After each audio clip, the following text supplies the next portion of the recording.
Chit for Chit Comedy Channel. Comedy news from Narada.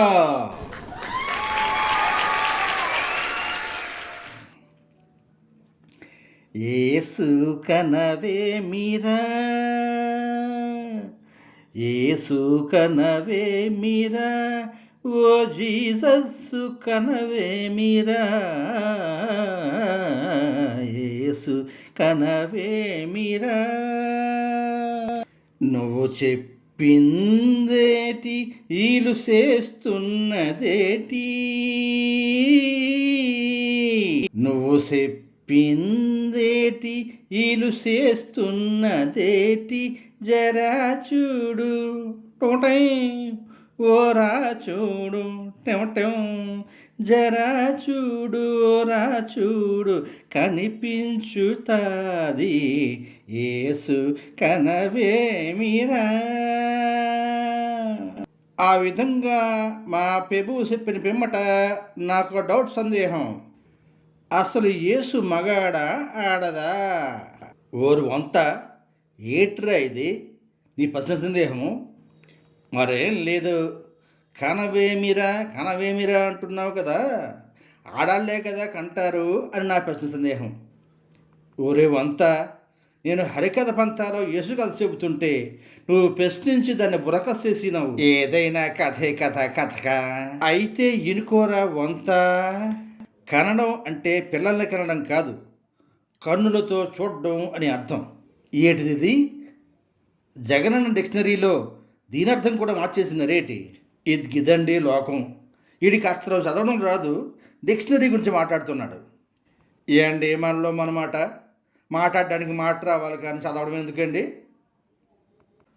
ఊరే వంత, ఇది కాలక్షేపం కాదురా, చాలా సీరియస్ కామెడీ మ్యాటర్. అవునా? అయితే యేసుని ఏడు చూడమంటున్నావు? అసలు యేసు ఏడు చెప్పాడు? ఇది ప్రశ్న అంటే. అమ్మలారా, నా కోసం ఏడవకండి, మీకోసం మీ పిల్లల కోసం ఏడవండి అన్న యేసు ఇలా కూడా అన్నాడు, మీరు సముద్రాలు భూభాగాలు దాటి ఒక వ్యక్తిని మతం మారుస్తారు. అలా మీరు చేయడం వల్ల మీకు పుణ్యం రాదు సరికదా. మత మార్పిడికి గురైన వ్యక్తి మీకు 2 రెట్లు నరకానికి అర్హుడవుతాడు అని బైబిల్లో జీసస్ అన్నారు. గురువా, నాదో ప్రశ్న. కొన్ని బైబిళ్ళలో నీవు మత మార్పిడి చేయిస్తే దేవుడి అనుగ్రహాన్ని పొందుతావు అని చెప్పబడినది కదా. దీనికి సమాధానం స్వామి వివేకానంద సన్నివేశంలో చెప్పబడినది. ఏమనో, స్వామి వివేకానంద విదేశాలు వెళ్ళి విశ్వమత మహాసభల్లో పాల్గొని ప్రసంగించిన తరువాత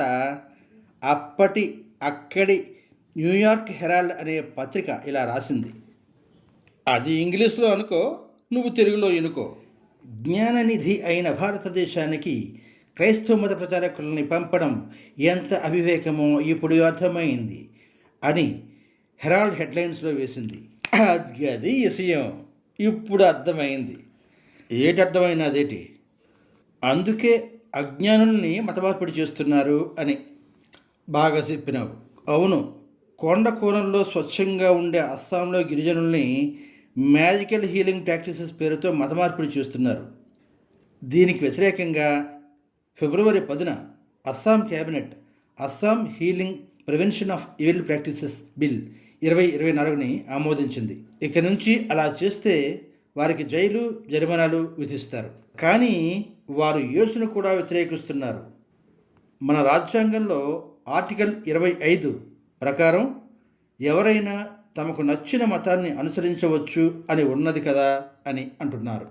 అంటే యేసు ప్రభు చెప్పింది రాజ్యాంగం కూడా వినలేదన్నమాట. అది తప్పు. దానికి అర్థం వేరు, దీనికి అర్థం వేరు. అదిటు కాస్త వివరంగా చెప్పు గురువా. ఇక్కడ మత మార్పిడిలో గిరిజనుడు ఓటుగానే పరిగణించబడతాడు తప్ప మనిషిగా కానే కాదు.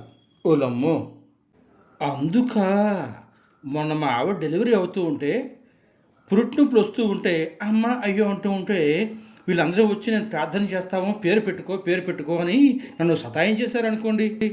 పేరు పెట్టుకున్నావా లేదా? ఆ సమయంలో మరి తప్పలేదు. మరి వెంటనే నీకు మెసేజ్ వచ్చి ఉండాలి.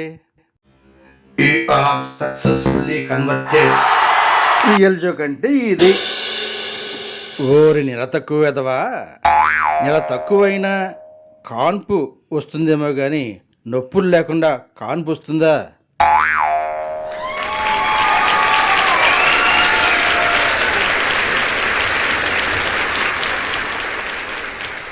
ఈ వీడియో మీకు నచ్చితే లైక్ చేయండి, సబ్స్క్రైబ్ చేయండి, షేర్ చేయండి, కామెంట్స్ బాక్స్లో తెలియచేయండి.